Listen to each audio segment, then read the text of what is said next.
nasional, tersertifikasi AUN, terakreditasi ABES 21.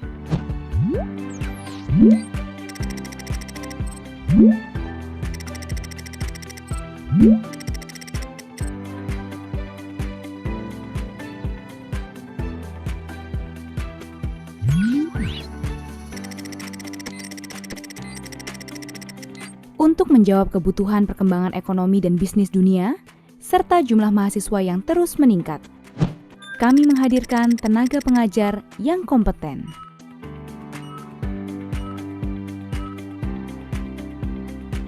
Fakultas Ekonomi dan Bisnis Universitas Airlangga dipimpin oleh dekan dan 3 wakil dekan.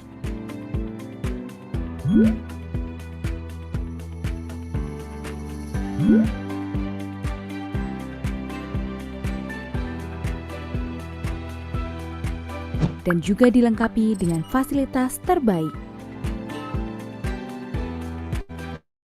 Saat ini Fakultas Ekonomi dan Bisnis Universitas Airlangga memiliki 4 departemen, yaitu Departemen Ilmu Ekonomi yang telah terakreditasi A, baik sarjana, magister, dan doktor, dengan peluang profesi sebagai berikut. Departemen Akuntansi yang telah terakreditasi A baik sarjana, magister, dan doktor, serta memiliki program profesi dengan peluang profesi sebagai berikut.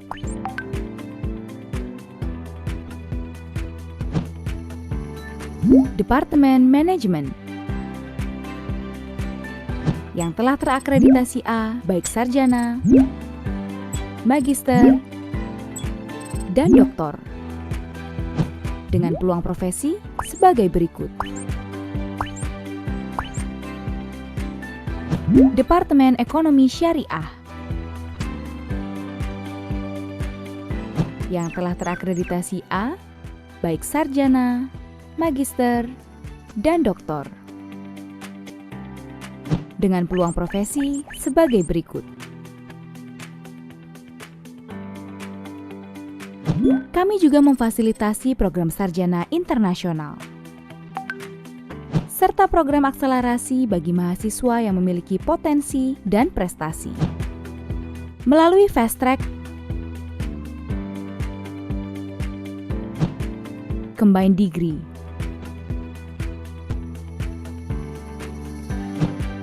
Fast Track dan Combined Degree. Fakultas Ekonomi dan Bisnis Universitas Airlangga juga memberikan program kerjasama internasional untuk meningkatkan kapasitas mahasiswa dan tenaga pengajar, meliputi pertukaran mahasiswa,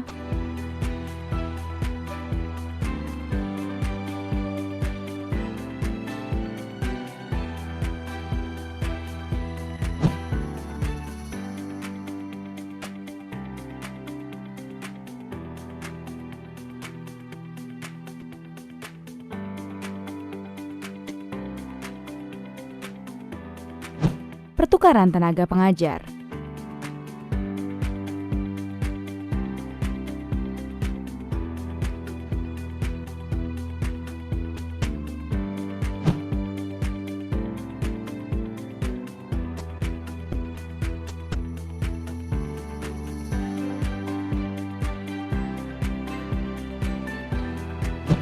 nota kesepahaman atau MOU,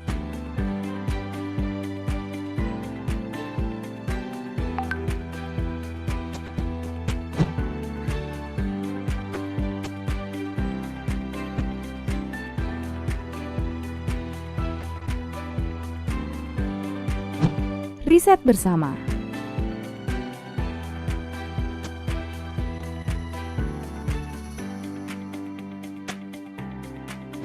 gelar ganda,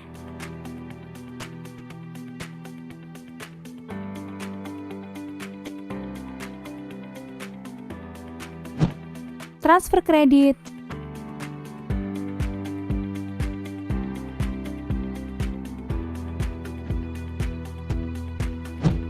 Ajun Profesor,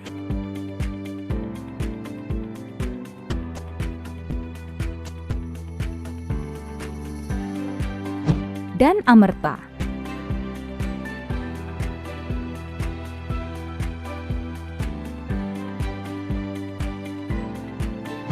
Serta puluhan program beasiswa.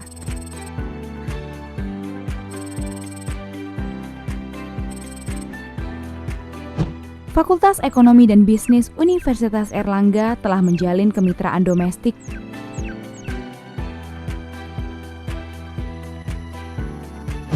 dan mancanegara yang bergerak di berbagai sektor bisnis.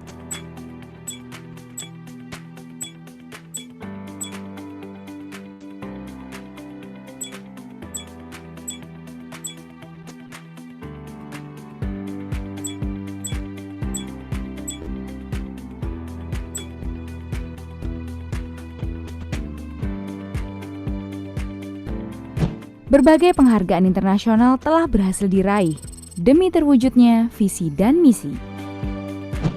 Mari bergabung bersama Fakultas Ekonomi dan Bisnis Universitas Airlangga. Raih mimpimu dan wujudkan masa depan cerah.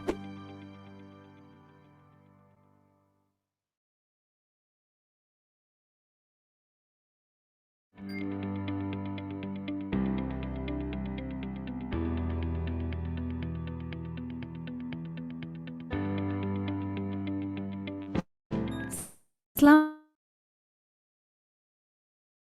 datang Fakultas Ekonomi dan Bisnis Universitas Airlangga. Fakultas Ekonomi dan Bisnis yang mandiri, inovatif, dan berkelas dunia berdasarkan moral dan agama, serta 3 misi pendukung.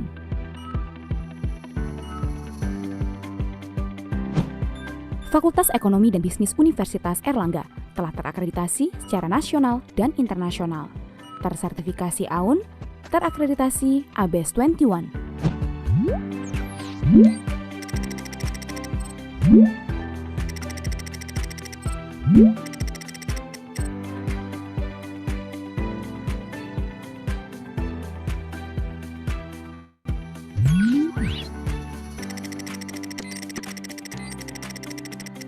Untuk menjawab kebutuhan perkembangan ekonomi dan bisnis dunia, serta jumlah mahasiswa yang terus meningkat, kami menghadirkan tenaga pengajar yang kompeten.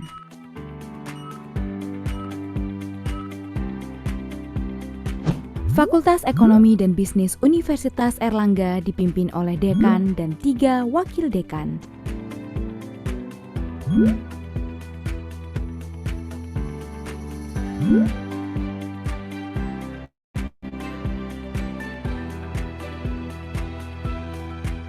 Dan juga dilengkapi dengan fasilitas terbaik. Saat ini Fakultas Ekonomi dan Bisnis Universitas Airlangga memiliki 4 departemen, yaitu Departemen Ilmu Ekonomi yang telah terakreditasi A, baik sarjana, magister, dan doktor,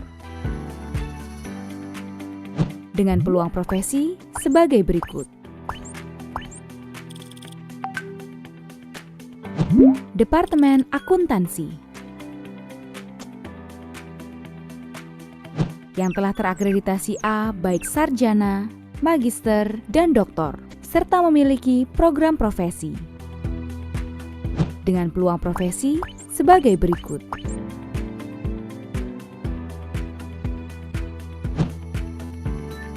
Departemen Manajemen yang telah terakreditasi A baik sarjana, magister, dan doktor, dengan peluang profesi sebagai berikut.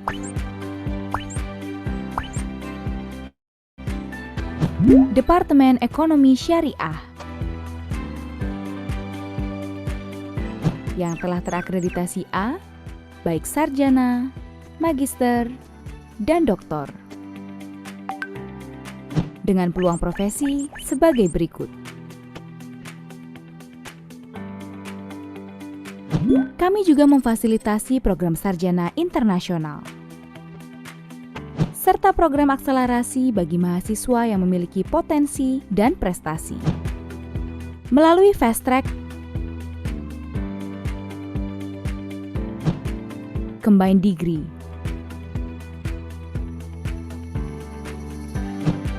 Fast Track dan Combined Degree. Fakultas Ekonomi dan Bisnis Universitas Airlangga juga memberikan program kerjasama internasional untuk meningkatkan kapasitas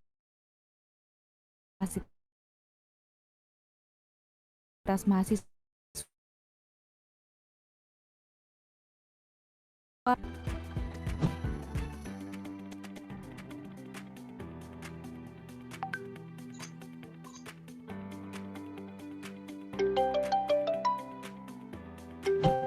pertukaran tenaga pengajar.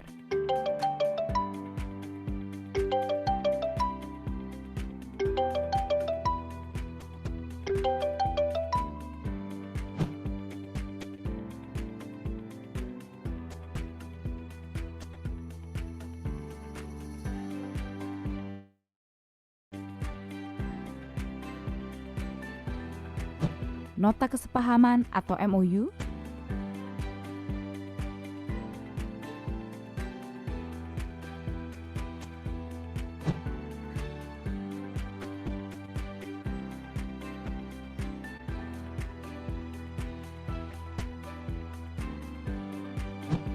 riset bersama.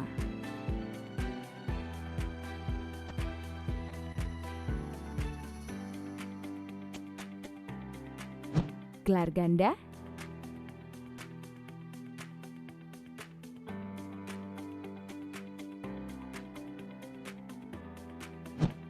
transfer kredit,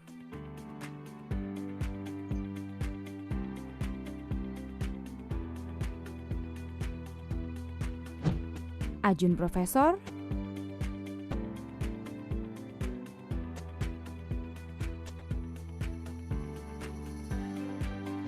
dan amerta.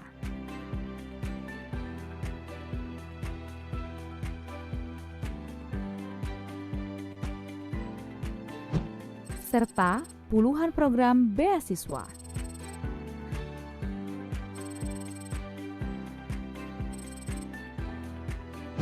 Fakultas Ekonomi dan Bisnis Universitas Airlangga telah menjalin kemitraan domestik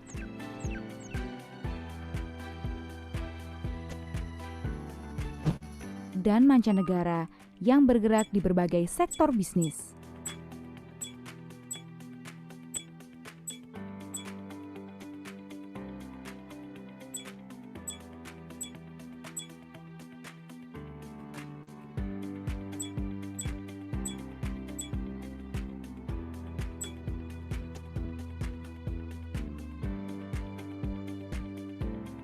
Berbagai penghargaan internasional telah berhasil diraih demi terwujudnya visi dan misi. Mari bergabung bersama Fakultas Ekonomi dan Bisnis Universitas Airlangga. Raih mimpimu dan wujudkan masa depan cerah.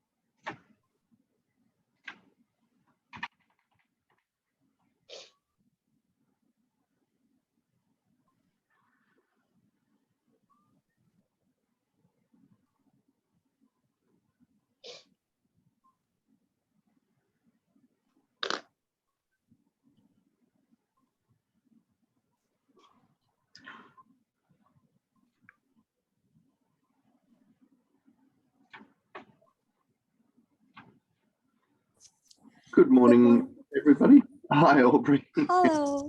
Go for it. I was just wondering who was going to speak first, please. Okay. Firstly, good morning, ladies and gentlemen, friends and senior. It is my pleasure to welcome you to the first of the public lecture series with theme Mixed Method Research in Accounting. My name is Aubrey Fiorentia, And today I will be your master of ceremony on this very special occasion. Also, it's an honor for me to have this opportunity to be in your presence this morning. First of all, I would like to welcome and thank Professor David Gilchrist as our speaker today. Hello.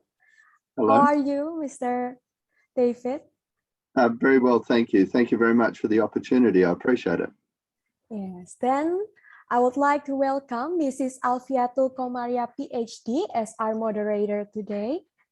Hello. Good morning, Aubrey. Good morning. And lastly, Professor Dr. Dian Agustia as the Dean of the Economic and Business Faculty of Erlangga University. And all of the audience today. Before we get into the main event, I'm going to give a brief explanation about our rundown today. This lecture will be divided into 3 sections. The first one is an opening by the moderator. The second section is the presentation by Professor David Gilchrist from University of Western Australia. And the last one is the Q&A session that will be led by the moderator.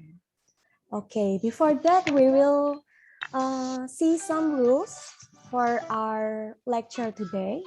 Maybe our crew can help with sharing screen.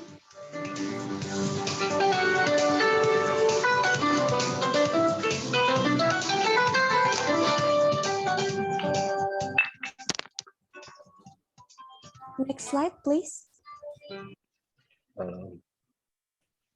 Salam, Om. Halo, iya Om. Halo, Yeah. halo Om. Hello.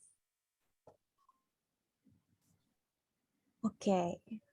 So Mr. David has researched in the area of non-profit sustainability, economics, and governance, and has written over 100 industry reports and papers focusing on key issues and related to the sector. On 2021, he works on the Australian Non-Profit Accounting Standard Research Project, then the economic contribution and sustainability of the Queensland not-for-profit human service sector. Then the limits of green finance, a survey of literature in the context of green bonds and green loans, sustainability. On 2020, he worked on independent review of emergency economic stimulus measure, global financial crisis, and COVID-19 of the Australian Journal of Public Administration. Okay. To the participant, please mind to the attendance form on the chat that already given by our crew. Then next, we will hear a speech that will be delivered by Mrs. Alfiatul Komaria as the coordinator of Accounting Department. Would you please join me in welcoming Mrs. Alfiatul Komaria? Okay, thank you very much, Aubrey. Good morning, everyone. Good morning, Professor David. Morning. Morning. I'm very happy to see you here and thank you because you are willing to coming back to our series. And this is a very happy event that will be very useful for us too. And actually this series is the first Erlangga public lecture series that held from Erlangga Global Engagement, which organized by Department of Accountancy, Faculty of Economic and Business, Universitas Erlangga. And I believe that many people will love to hear your material, your speech, because we want to know more about the mixed method things. Actually, it's common, but most of people think that it's difficult to do this kind of research. So we want to know more about this kind of thing. Thank you very much, Professor David, and thank you very much for all the participants here. We will learn everything from Professor David, and we will publish many papers after this. Okay, thank you very much, Aubrey.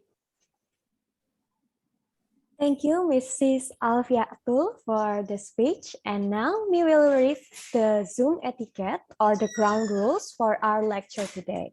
The first of all, the public lecture is being recorded and live streamed. So please stay mute until you call upon.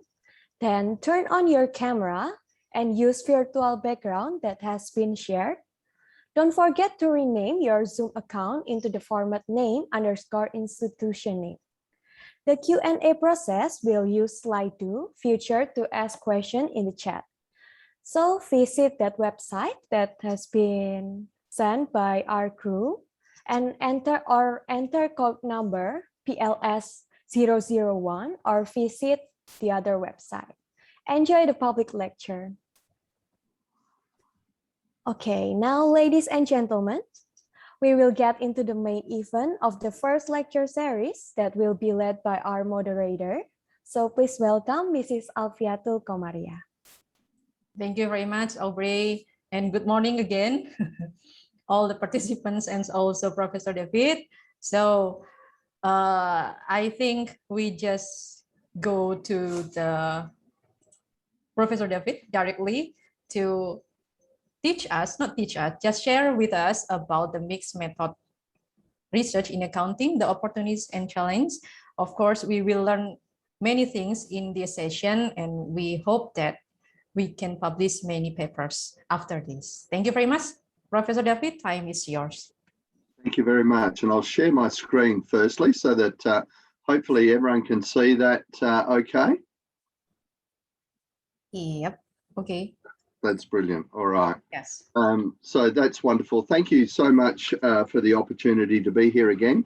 I enjoyed our last presentation and the opportunity to speak with some of your colleagues at the end of the last presentation, but also subsequently. So I guess I wanted to say a couple of general things first and foremost.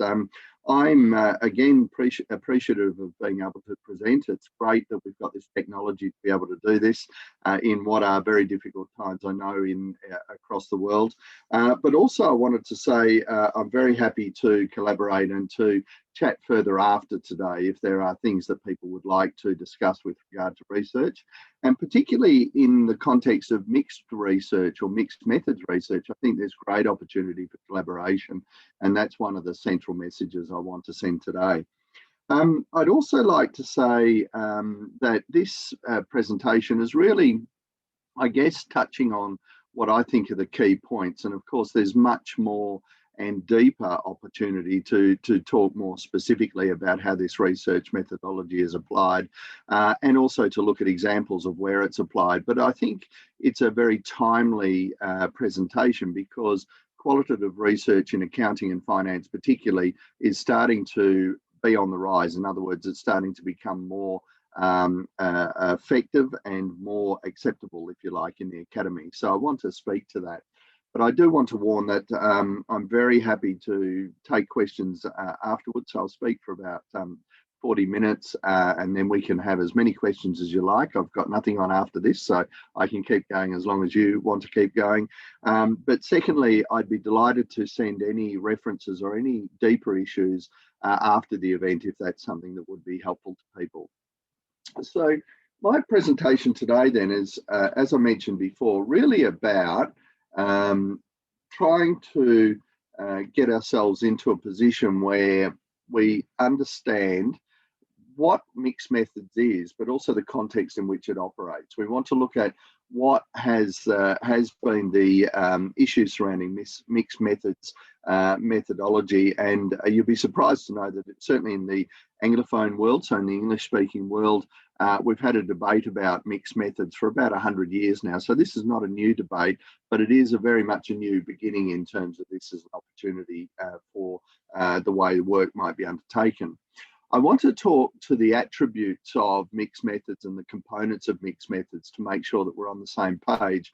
And I think this is a really important aspect for any scholar that is determining to either collaborate in a mixed methods research program or to undertake mixed methods research in their own right. Because you need to not only, unfortunately, launch an argument in defense of your methodology and the evidence that you've gathered in the context of your research question, but you also need to be able to defend that methodology against what we might term purists. And those purists are either quantitative researchers, which in our world of accounting and finance are very often the predominant researchers in accounting business schools, certainly in the Anglophone world, in the English-speaking world, but also qualitative theorists can be purist as well. In other words, they only accept their type of research and don't have truck with or consider other types of research. And so I think having an appreciation of those attributes is a really important aspect of being comfortable in that environment. I'll have a discussion about mixed methods research itself and how that actually works, what kinds of issues might be relevant there. And at the end of the day, making some suggestions about how you might approach mixed methods in the context, particularly of collaboration. I'll have a chat with regard to some key research topics that I think are really quite open now and quite important in terms of the context of mixed methods approaches. And I think those topics will probably speak for themselves in the context of that part of the discussion. But again, really open to talking about collaboration and how we might work differently, particularly I think from a cultural perspective, and the differences in culture between our countries is also conducive to using a mixed method approach to some of the key accounting problems that have been dealt with in a quantitative perspective historically. And then I've got some concluding remarks that I'd like to, I guess, share with people. As I say, really delighted to have any questions or comments. Please either send them through the chat or as you've been instructed by Aubrey. But also, if you are happy to raise your hand as we go, and there are questions that might be really specific to what I'm talking about at that point, please feel free. And Aubrey, if I can rely on you, please, just to let me know if someone raises their hand, that'd be fantastic. Okay. Thank you. All right, let's get into it then. So in terms of context, I think there's a few things that we really need to think about. One of those contexts I think is really impactful and which is slowly being broken down is that relates to the paradigm within which academics are comfortable in operating and undertaking their research. And unfortunately, academics are like all other humans. We are tribal in the sense that we pick our area and we stick to our area. And we have a tendency, sometimes certainly in Australia, to narrow our vision about research and what research means and how it works. And I think this context is a really important issue in the context of understanding where multiple methods or mixed methods research paradigms might sit. First and foremost, as I said before, there has been a century of dispute between qualitative and quantitative research, not just in the context of accounting and finance, not even just in the context of economics, but more broadly across sociology and science. And I think it's fair to say that up to almost this point in time, so up until the very recent past, the quantitative scientific methodology has really been the winner of this particular dispute. And at the end of the day, when we talk about mixed methods, we are talking about how we combine qualitative and quantitative research in a single research area in order to be able to perhaps develop better evidence or to undertake better analysis. And so this century of dispute, I think, is a really important contextual issue because it has not only been carried on for some time, not only is quantitative research paramount in our world, but also because there is a very, very long history and, if you like, investment of scholars in this long history from a quantitative perspective. And that impacts our ability to be able to publish mixed methods research outcomes. And of course, all academics are keen to publish their outcomes, but it also impacts the ability to be collegiate in that area. And so I guess, as I said, I would make some comments right at the end of the session, but I think one of the really important in very significant issues for anyone contemplating mixed research methods or even qualitative research methods in the context of business research and accounting and finance particularly really needs to make sure that they know who their allies are in the scholarly world. In other words, who else is doing this kind of work? Where are they doing it? And particularly, where are they publishing is a really important question to be asking yourself as you go through this process. I think the other thing that's really important here too is that a lot of scholars, and I'm being very general, so there's a lot of fair people out there and a lot of people that perhaps are a bit closed-minded on these things. But I think being very general, one of the other things is that people tend to treat this as binary, that you're either a qualitative researcher or a quant, and mixed methods sort of doesn't come into that way of thinking. And so if you like, the fault or the constraints within the scholarly community don't just lie within the quantitative research community, they lie in the qualitative research community as well because of that blinkered view of world. So that century of dispute, I think, is a really important contextual issue. The other important contextual issue, which I've just touched upon, relates to what we call the incompatibility thesis. That is that qualitative and quantitative research processes, methodologies, and outcomes are incompatible. You cannot use one or the one with the other. It must be one or the other.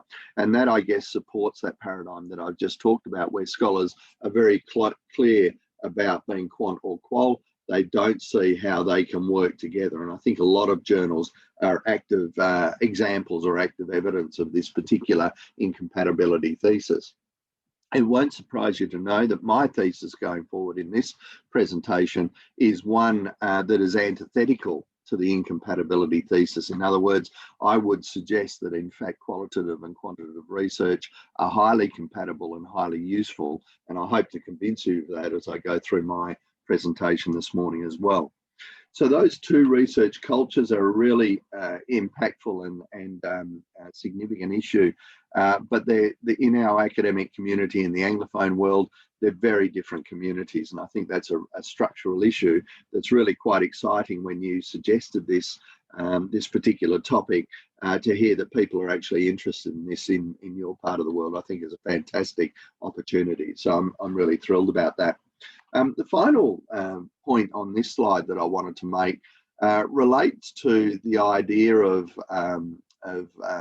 multiple methods or plural methodology, which is, I guess, the antithesis. This is how Guber in 1990 stylized this dispute between qualitative and quantitative research, saying that an accommodation between paradigms is impossible. We are led to vastly diverse, disparate, and totally antithetical ends. This is a really important comment, I think, in the context of where scholarly minds are at in this overall debate. If you read that language, it's very aggressive and very tough language. There's no room for movement in terms of what's being put across. And it's very clear that Guber feels very strongly that there is no possibility of that accommodation, and that vastly diverse, disparate, and totally antithetical ends implies that not only are these two things very different, but in fact they are almost enemies in the context of the way research is undertaken. So I guess what I wanted to try and demonstrate with this slide was to say, well, at the end of the day, obviously, I don't believe that that's the case. I think plurality is an absolutely important thing for scholars to strive for. But I do think it does indicate the depth and the significance of the dichotomy between qualitative and quantitative research.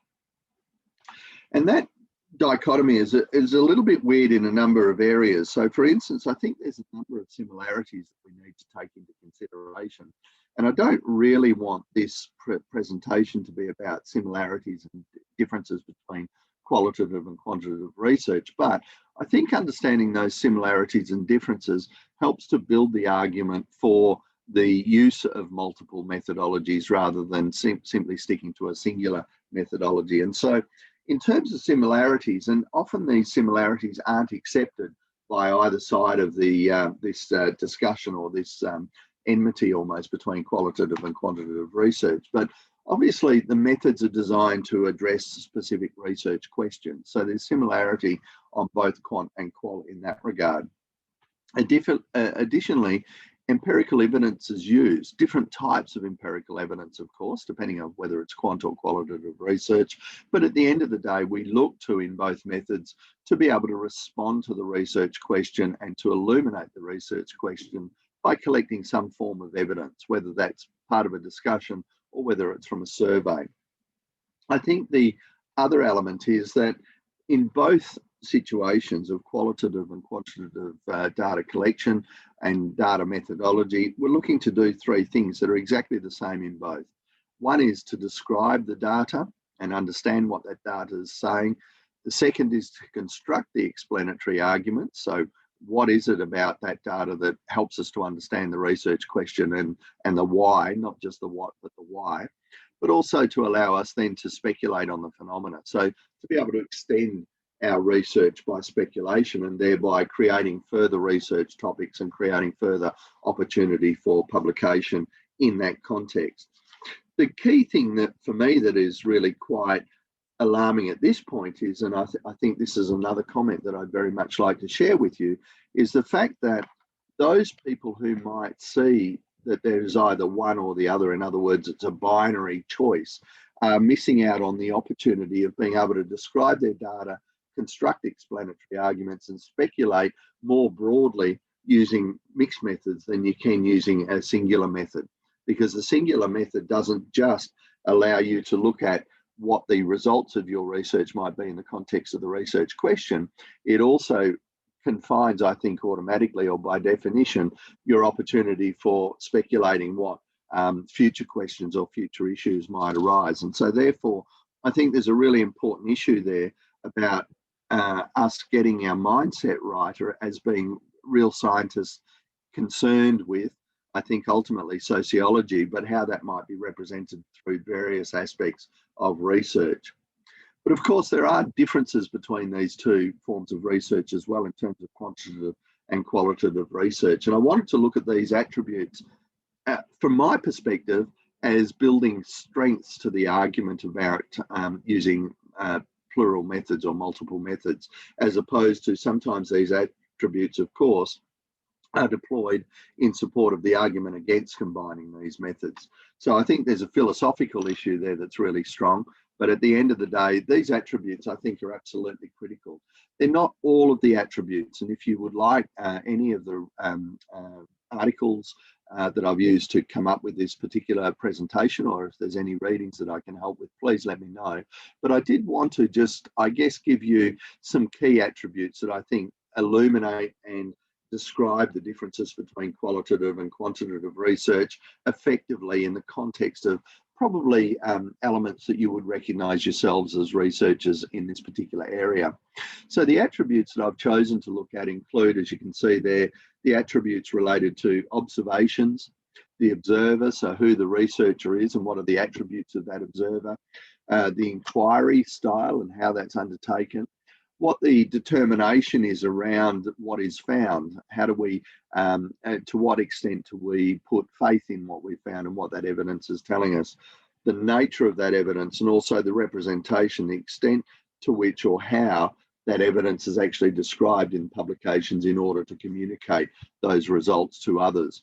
And these attributes, I think, are really incredibly important because they, in my world, in my philosophy, they really build on the powerful opportunity for combinations of different attributes that allow for a much broader and much deeper story to be told, as opposed to the story that can come out of using a singular or purist form of research. To that extent, as you can see there, in terms of quantitative research, we would say that in terms of the observations themselves, we would see social observations as entities, in other words, as discrete things that are empirically identified, whereas from a qualitative perspective, we would add values to that as well. And those values come in the context of the description that might be made, but also in the context of the values that are held by the researcher themselves. In other words, in terms of the observer or the researcher, from a quant perspective, we would argue that the researcher is separate and a completely different individual to the phenomena that they're exploring. Whereas from a qualitative perspective, we would argue that in fact you can't separate those, that person is part of that process. And because that person's part of that qualitative process, they have an impact on the empirical evidence that's gathered as well. Inquiry is also a really important issue because in quantitative research, we would argue that inquiry is entirely objective. And that makes sense when you think about a binary question, yes or no, or when you think about things like Likert scales, there's a science or mathematical quantitative element that's applied there. One of the things that I want to leave you with on this slide is the observation, though, that when we think about inquiry in the context of, say, surveys, I'm sure most quantitative researchers would acknowledge that they have binary or Likert style survey questions in their surveys, but they also have open-ended questions where it's possible for those people being surveyed to be able to put in their comments and to be able to apply their answer in the way that they want to. In other words, quantitative research survey methods are often inadvertently mixed methods approaches because there is that opportunity for those open-ended questions and that opportunity for people to articulate their answer in the way that they want. So I think this is a common misunderstanding in the quantitative research world, where qualitative research is already there and there's already a component of mixed methods.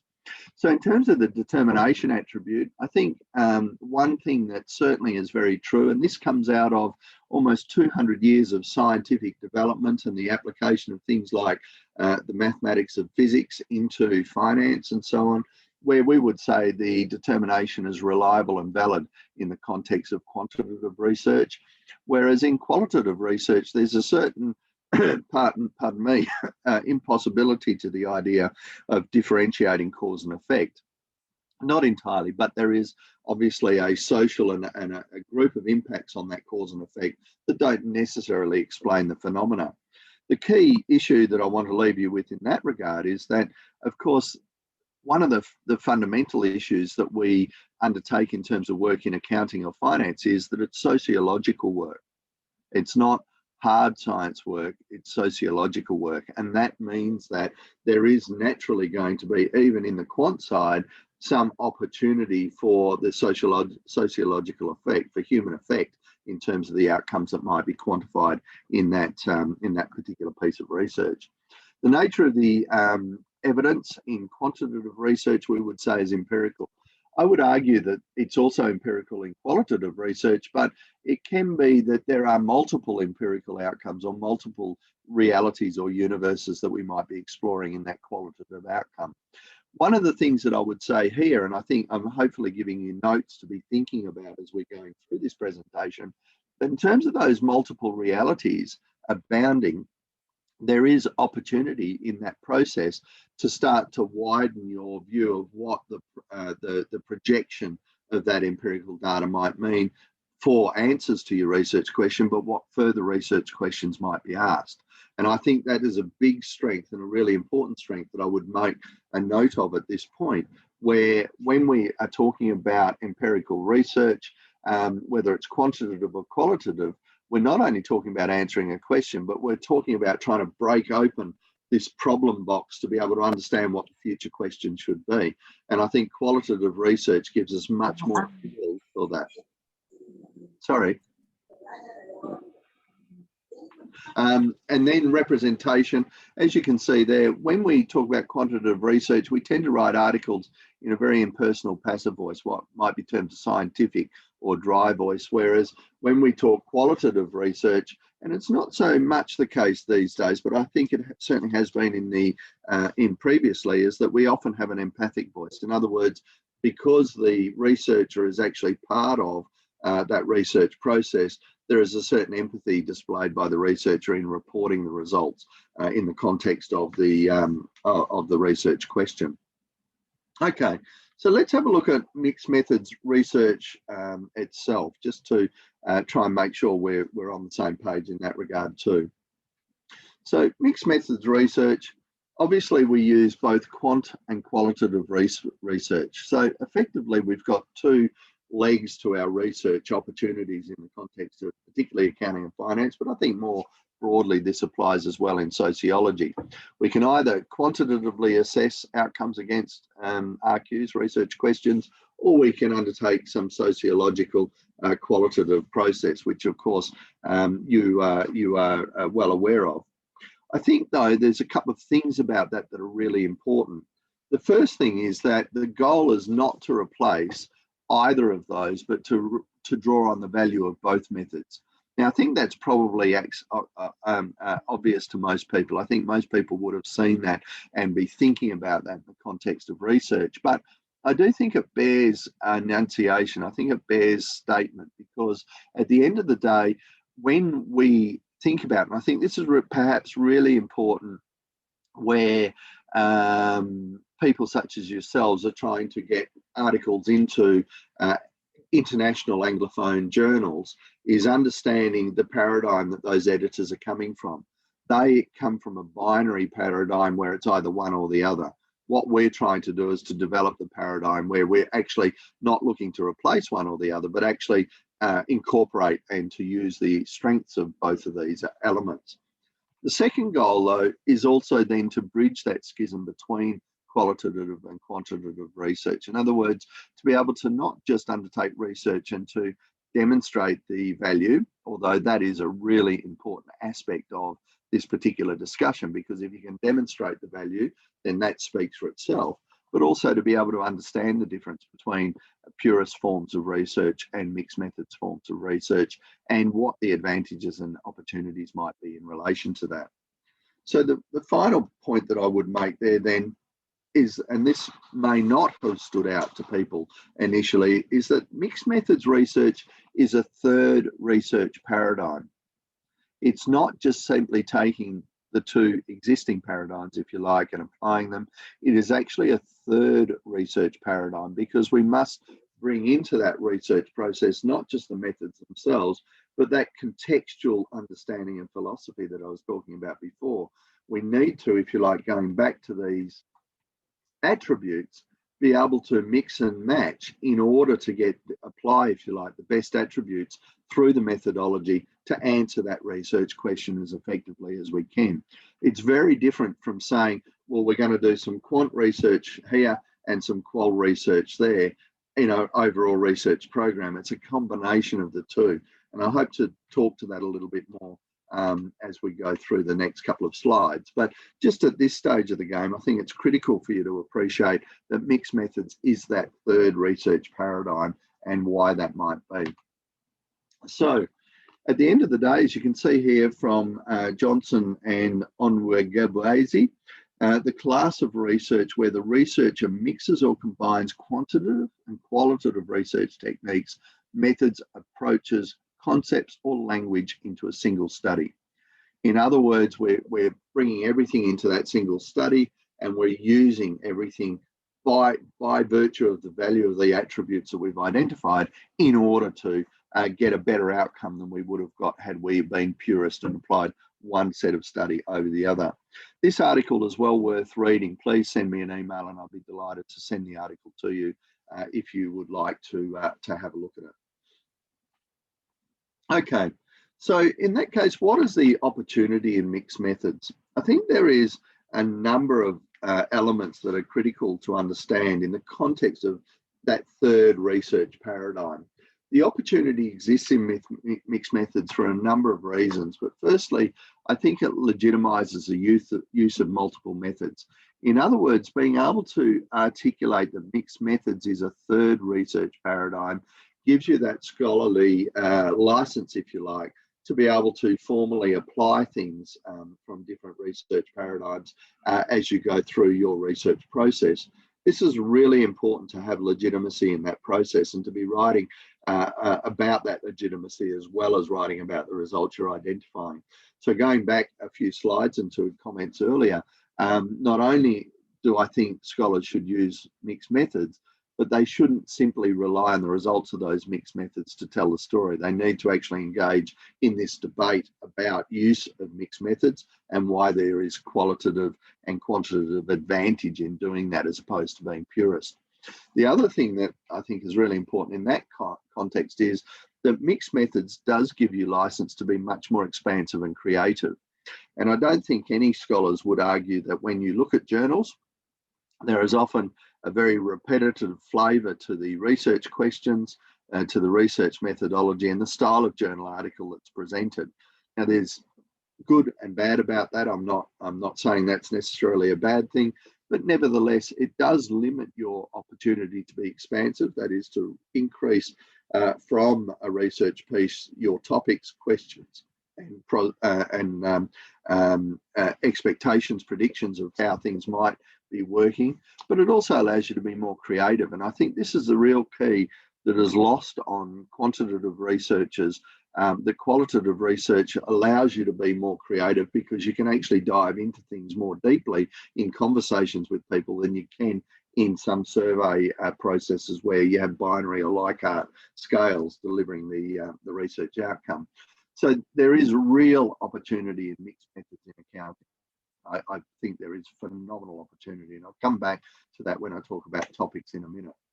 I think it's important to be inclusive and pluralistic. That is, that those people that are engaging in mixed methods need to engage in both the qualitative and quantitative debates of the day as well, and to understand where the two purist paradigms are coming from in the context of the research questions that are relevant there.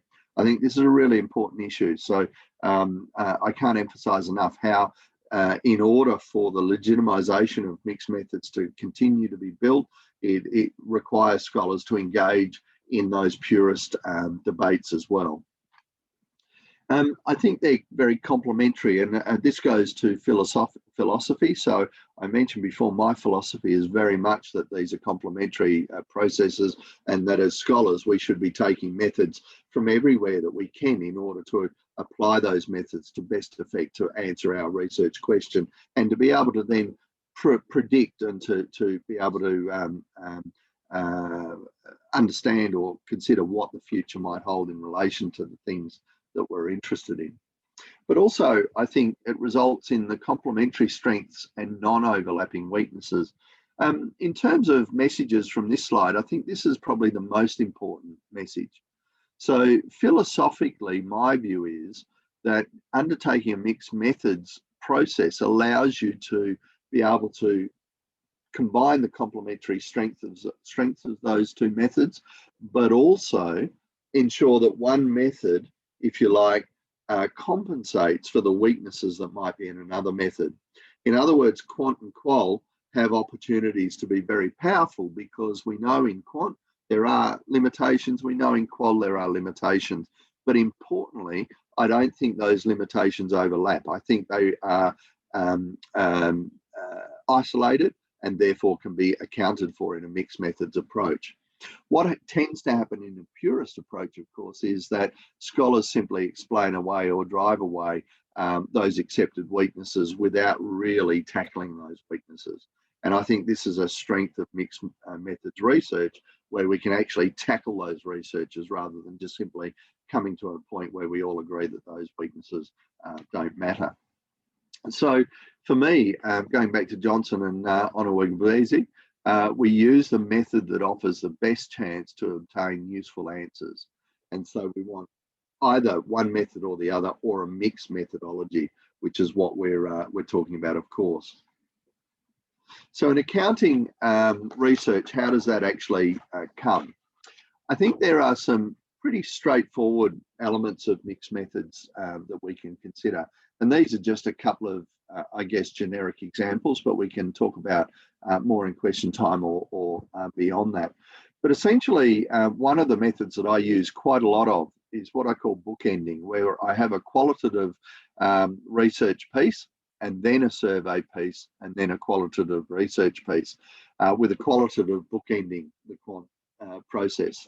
My rationale for that is that the qualitative research piece is normally either interviews or group interviews, workshop type arrangements where I have the opportunity to talk to people, but not just raise the research questions, actually probe into the answers of those research questions, which is where that creativity and opportunity for expansion of your topics becomes really important. And in that process, what I tend to do is I have a view or an idea of what my quant survey is going to have, what the questions are going to be, and how I might approach those questions. But that initial qualitative piece of work informs that survey and helps me refine it. The second qualitative piece of work that bookends the survey helps me to reinforce the findings in the survey and to test those findings.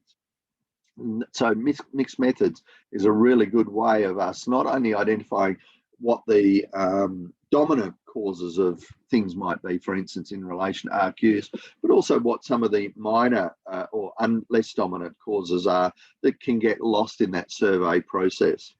We might also undertake, when we talk about accounting research and mixed methods, quant or qual, our mixed methods can be both in terms of how we collect data, but also how we analyse data. And so that second dot point there, mixed analysis, is a really important and crucial element too.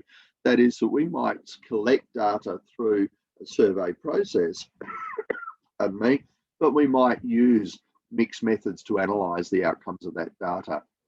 And that goes back to my comment earlier, where we often actually have qualitative methods embedded in surveys and other apparently quantitative processes, because we have open-ended questions or requests for further information or whatever it happens to be.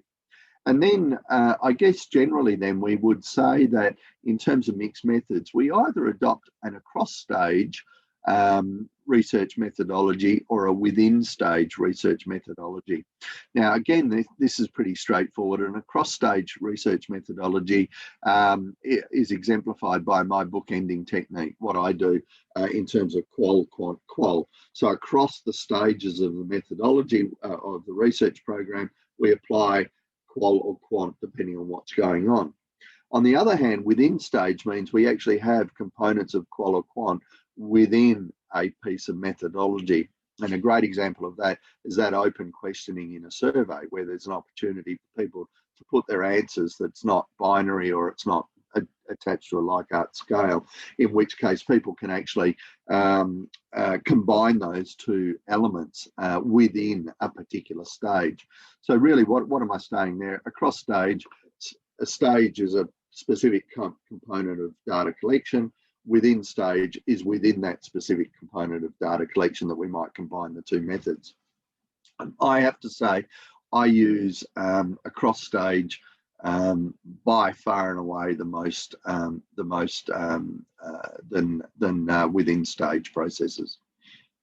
Okay, so we've got just a couple more minutes, I think. So in terms of research topics, where do we extend this to? I mentioned before that I felt really strongly that there is great opportunity for mixed methods research in accounting, and that's because of all of that 100-year-long battle between the two purist forms and the way the scholarly processes are at the moment, but also because I think we're gradually coming to appreciate the sociological nature of accounting and finance research, the human nature of accounting and finance and research and decision making.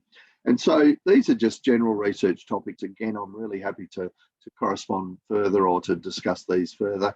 I also think there's opportunity for collaboration in these research topics if that's something that people would like to do. But I think in auditing behaviour, for instance, there is a phenomenal opportunity for mixed methods research processes.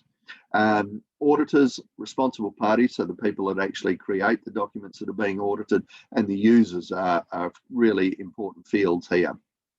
And I think mixed methods does a few things, but for instance, in relation to users, we often in accounting research assume those users away. In other words, we assume who who the users are, and you know, their shareholders, their employees, their creditors, all of those people that we have assumptions about who the users are.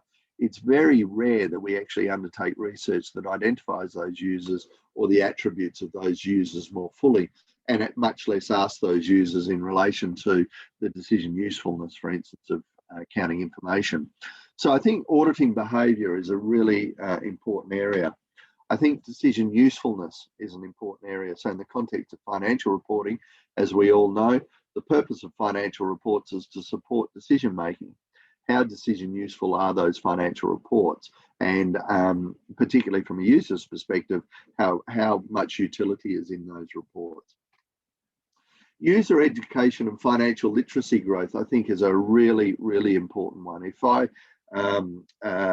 did this slide again, I'd probably highlight this one as being a critical one, because one of the research outcomes that we're identifying in our research related to not-for-profit accounting standards, so charities and not-for-profit organisations, is that we don't know who the users are. When we identify the users, they're simply not financially literate enough to be able to make decisions using financial reports. It's as simple as that. So there is an issue around the utility in accounting standards, but perhaps more of an issue and more of a significant and immediate issue in terms of user education and financial literacy growth, being able to not just be able to pay bills and understand finances from a personal perspective, but understanding accounting and how accounting standards, for instance, affect financial reports. I think there's a lot there, and mixed methods, I think, is a great way to approach the issue of user education. So perhaps a project might be quantitative, a survey to try and assess user capacity and decision usefulness, or using accounting reports, and then a qualitative piece looking at what those deficiencies are and how they might be rectified, what kinds of things might be put in place to teach people more effective ways of being able to respond to those reports. And then board decision making, I think, is a really important issue. It opens up very many subtopic areas like valuation and accounting estimates and so on. But it also builds on a lot of quant work that's been done, as we know, over the years, looking at things like earnings management. We quantitatively have identified earnings management exists. We have posited why that earnings management exists, but I think there's a lot more qualitative work to be undertaken in order to be able to both identify that, be able to pre-identify or to recognise that might be going on, and then how do we avoid that earnings management? What are the behavioural prompts to be able to do that? So, in terms of concluding remarks, because I know we've only got a few minutes and I did want to get some questions in, I think there's a few things. First and foremost, rather than fighting about which purest form of research is appropriate, let's let the market for ideas work. In other words, let's let the papers work to speak for themselves and the process demonstrate for itself how well it's doing. Learn to validate across methods. I think that comes back to being able to articulate why you use various methods and to be in all of those three paradigms rather than just simply in the mixed methods paradigm and trying to isolate yourself in that. I think learning to collaborate across that methodological divide is really important. So there's no reason why you can't be the person that orchestrates a collaboration between a quant purist and a qual purist to be able to get hopefully a better outcome. And then accounting research, of course, is a logical ground for this activity because it is sociological at the end of the day. I think a lot of people see accounting as scientific and black and white, if you like. They see it as objective. But of course, accounting is subjective. We wouldn't need accountants if we didn't have the decisions that we have to make. And therefore, I think that's a really important sociological ground for this work. And then I think that's critical for researchers, as I've said before, to understand the attributes and advantages of each method, but particularly that non-replicated weaknesses. That is, that those weaknesses in one method can be supported by strengths in the other method. They're non-reciprocated, I think, is really important. And then, of course, the researcher must understand the application of each method. So I think at the end of the day, someone using multiple methods or multi-method research outcomes is going to be a much stronger, more effective scholar than someone that has a very purist view of the research world. Phew, I've spoken very quickly to try and get all of that out.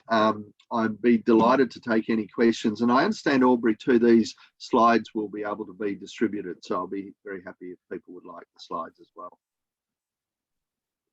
Okay, thank you very much, Professor David, for sharing this, how to say, it's very insightful, it's very good knowledge for us about the mixed method research, mixed method thing in accounting. All right, so now is the Q&A session. Is there, but before that, actually, I personally have a question, Prof.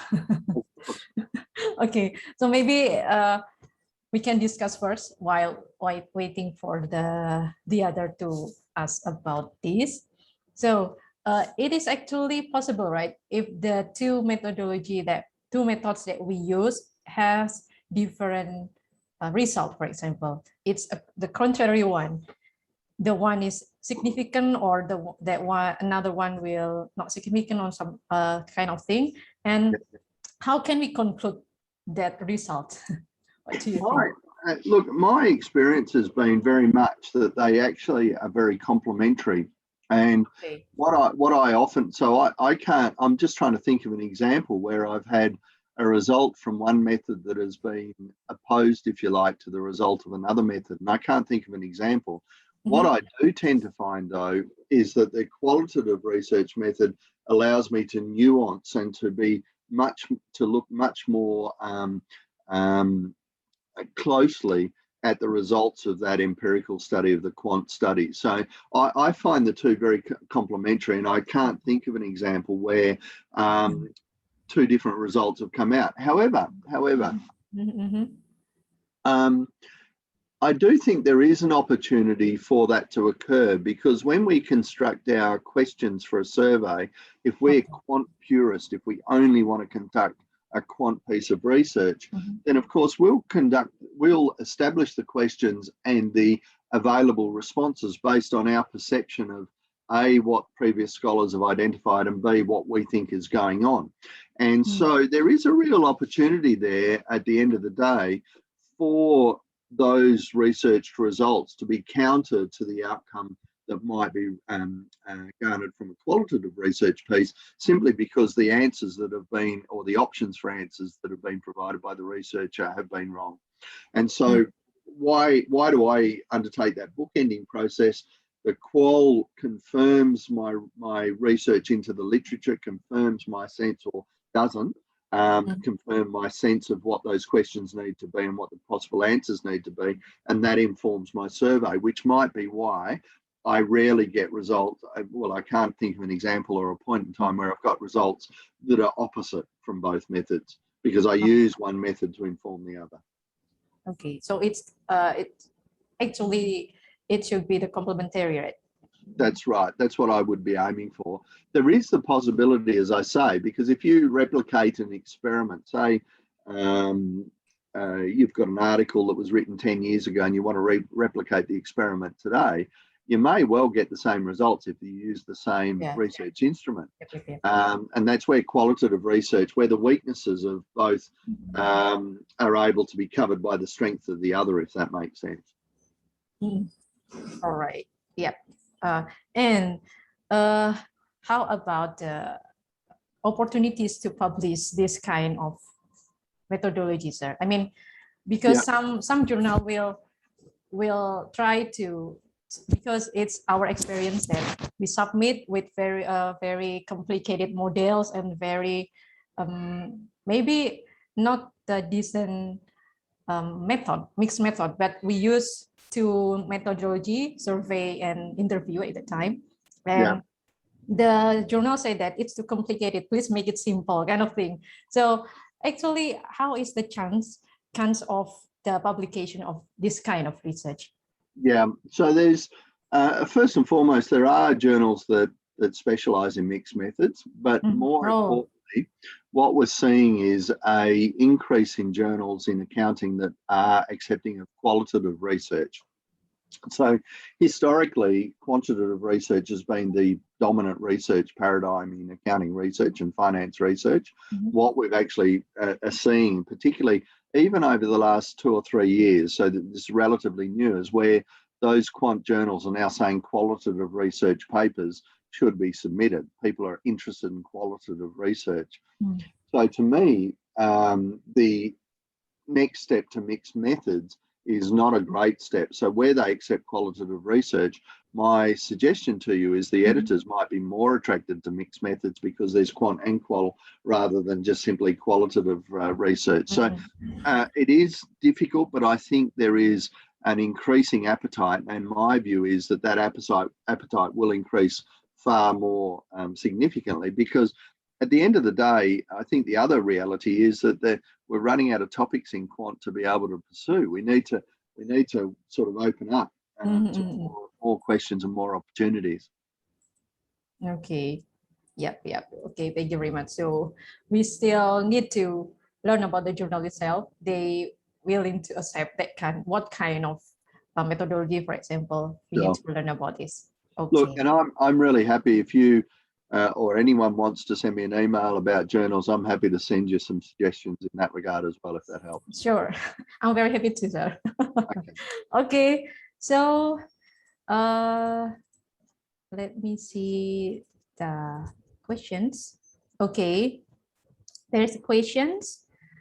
Can we choose from each type of the two research method in mixed method in one study? For example, we use experimental study and ethnography in a single research.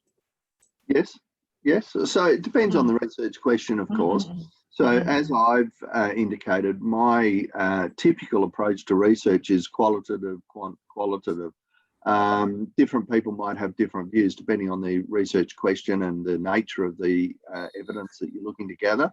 But I think this is where the opportunity for creativity becomes really important, and where scholars are often, if you like, I hope this doesn't sound too bad, but almost unthinkingly just following a methodology, because that's the methodology they did in their PhD, and they've continued to apply that methodology.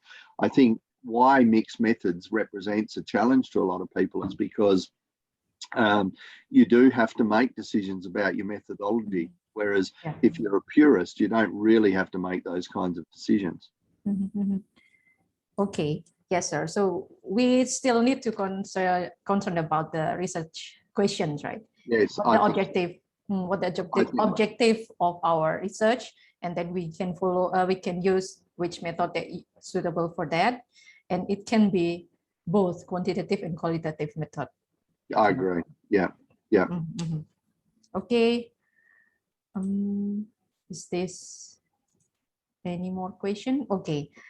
Another question is, how do we assure the research rigor while the combined method may promote different paradigm? Say that again, I'm sorry. How do we assure the research rigor while the combined methods may promote different paradigm? Yeah. I think it's the nice thing about mixed methods is it's self-assuring. So again, I use my methodology of bookending. I'm actually assuring the research in both quant and qual terms. So my initial piece of research is qualitative. I then conduct a survey built on that research, and I either confirm or I dispute the findings of that qualitative research. I then go back to qualitative to reinforce or to recharge, and I might actually issue another survey after that if things are inconclusive. So I actually think they're self-assuring. I think that's the good thing about it. What we often see in purist research, and it doesn't matter if it's qual or quant, is that and in economics generally this happens all the time. I mean, the classic economics, ceteris paribus, you know, that all things being equal, then we change one variable and this happens. The predictive value of those things is very, very low, because of course the trouble with economies is that not one thing changes and everything else stays the same. Everything's changing all the time. And so I think there's assurance in mixed methods that doesn't accrue to quant and qual purist methods. Okay. Yeah. Yes. All right. Let me. Okay. There is another questions. Okay. What are the main key features of mixed method research, and which method is better, parallel or sequential? The main key features of mixed method research, and which method is better, parallel or sequential? Okay, so in terms of the key elements, I'd go back to my slide on the attributes of those methods to see the fundamental differences. But the fundamental differences between the two are, in terms of quant, we have a philosophical view that we are undertaking scientific research, whereas in terms of qual, we often have a different philosophical view where we're actually engaged, but also part of that research paradigm. So there's some fundamental differences in those attributes that I think are really important to consider. In terms of sequential, you know, I think in terms of the second part of the question, you've really got to come back to what the RQs are and what you're quite trying to test. And I wouldn't be afraid as a scholar to be using different methods in relation to a particular question to even see what the validity or the difference is in terms of outcomes of those methods.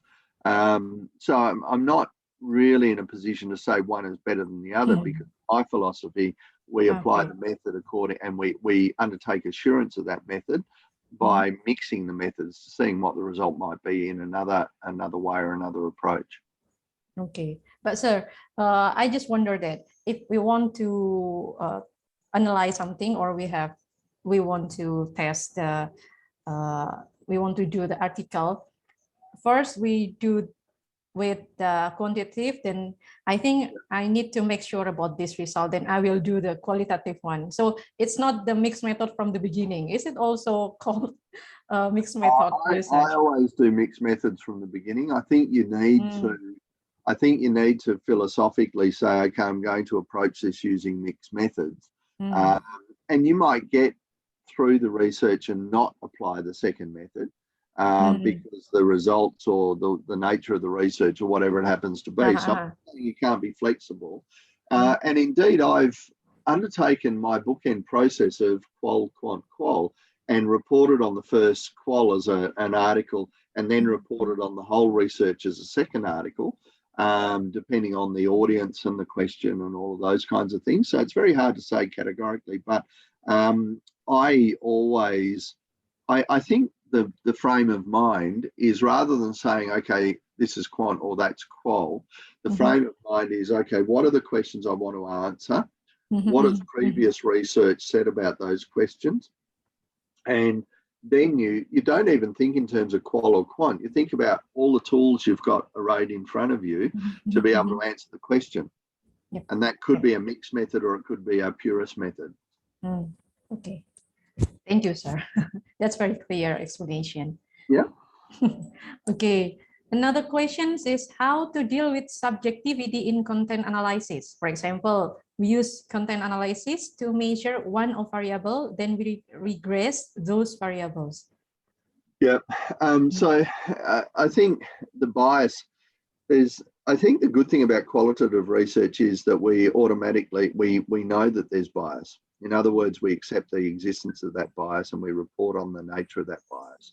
Whereas in quant, we often don't recognize that there's actually bias inbuilt into the research instrument that we have, because we're bringing baggage from previous research into things all the time, and our perception of how things work by what we observe is always impacting our thinking there. So the biggest and most important element is being able to articulate in a journal article the nature of that bias and what you've done to try and neutralize that bias. So in other words, I have a belief about a particular thing. I recognize that in my research, and I might undertake some control aspect to be able to neutralize my particular belief. So that might be, for instance, having a collaborator review the evidence. Yes. Reanalyze. Yes, sir. Okay. Still have some more questions, I guess. Also, any suggestion how to address the contradictory result between survey and interview? Yeah. Because it used this person used sequential method actually, and they have the she or he has contradictory result within survey and interview. That's interesting. So I would be reconciling the questions that I've been asking in both. And my suggestion is probably the results are more, and I'm being very presumptuous, the results are probably more related to nuances in the qualitative than they are to differences. So in other words, more specificity is available to you in the qualitative research process. So what might you do? You might actually take those results, the various variant results, and reapply those in a quant or qual research situation, probably a qualitative research situation. So in other words, you might take those quant results and then ask a group of people why they might, the answer might have been ticked that way. So there is prejudice in the way your questions are constructed in a survey. Yeah, I think it's similar to my first question about the contradictory result of those methods. Okay. We still have about 10 minutes left. And this is another question, I guess. Oh, this is actually the related to the previous question. Should I state clearly that there is conflicting result between those two or not? Or just explain how can they explain about this? Yeah, look, I think so my experience is I can't think of an example where I've had contradictory results. What I have typically is a survey result, and then using qualitative research methods, I drill down on that and I can see nuances rather than contradiction. It's very rare that you would have a survey result and then a contradictory result in qualitative research. To me, that comes down to my first port of call, or my first guess, is that there's a weakness in the methodology or an error in the methodology rather than saying the results are wrong. Does that make sense? So I'm being very general, and I'd be delighted to speak more fully with someone that has that situation, and then perhaps I can be more useful in terms of suggesting responses to that. But in my experience, it's not so much, as I say, a conflict as a specificity. So generally, in terms of survey instruments, we have a broader answer, and then we can use qualitative to narrow that answer and to be more specific for a particular cohort within the population, for instance. Okay, all right, sir. So, okay, I think that's all the questions that is written in the slide and all the participants. So, should we complete this right now? I think it's enough, right? Okay. Thank you very clear, much. Yeah, very clear, and how to say, it's not a new topic actually about mixed method, but how to implement it is a bit, how to say, difficult. Is it difficult, sir? Sure. No. Oh, look, I think it is, because we do our PhDs, we train in a particular way, and then you've got to broaden your processes and how you approach things. So I do think it's difficult. I think it's also difficult because, and particularly if you're a younger scholar, you've got all of these senior scholars that do things in a particular way, and it's very hard, I think, then to say, oh no, I'm going to challenge you. I completely understand that. Yeah. Maybe not difficult, but take time. Sir. Take time. Yeah, exactly. Exactly. Okay. Yeah, because actually I did propose to do mixed method in my dissertation, but then some people suggest that, are you really want to graduate?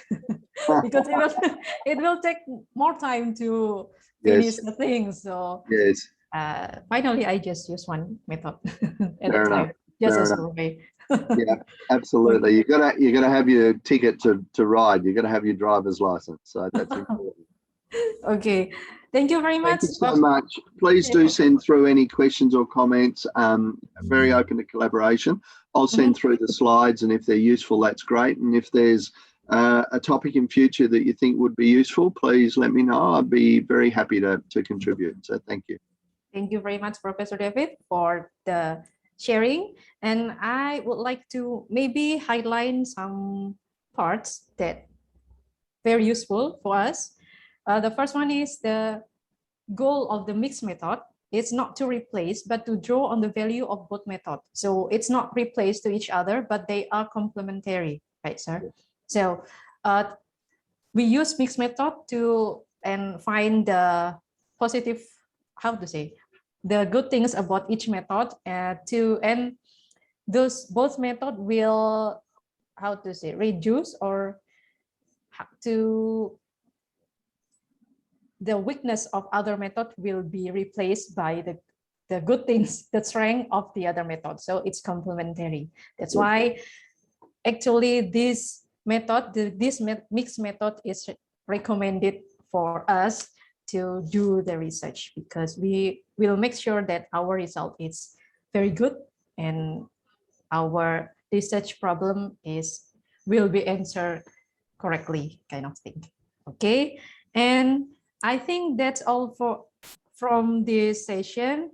I would like to give this Zoom to Aubrey as the MC for today's session. Thank you very much, everyone. Wassalamualaikum warahmatullahi wabarakatuh.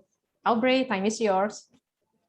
Thank you, Mrs. Alfiatul Komaria, for leading our lecture today. And I would like to say thank you to Professor David Gilchrist for giving an amazing lecture today.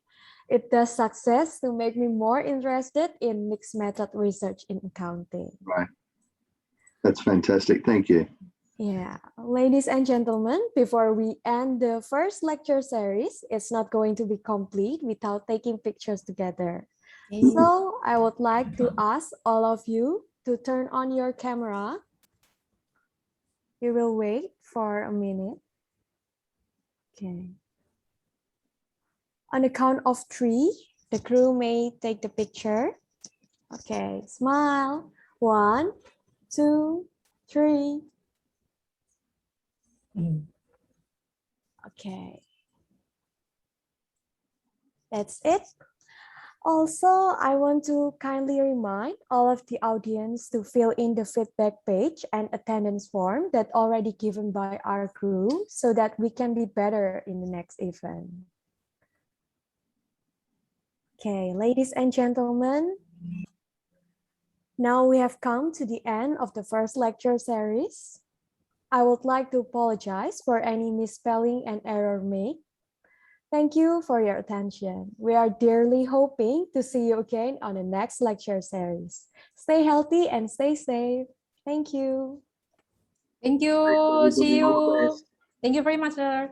Take care. Bye. Thank you so much. Bye-bye. Bye. Thank you. Terima kasih, Bapak Ibu. Thank you very much.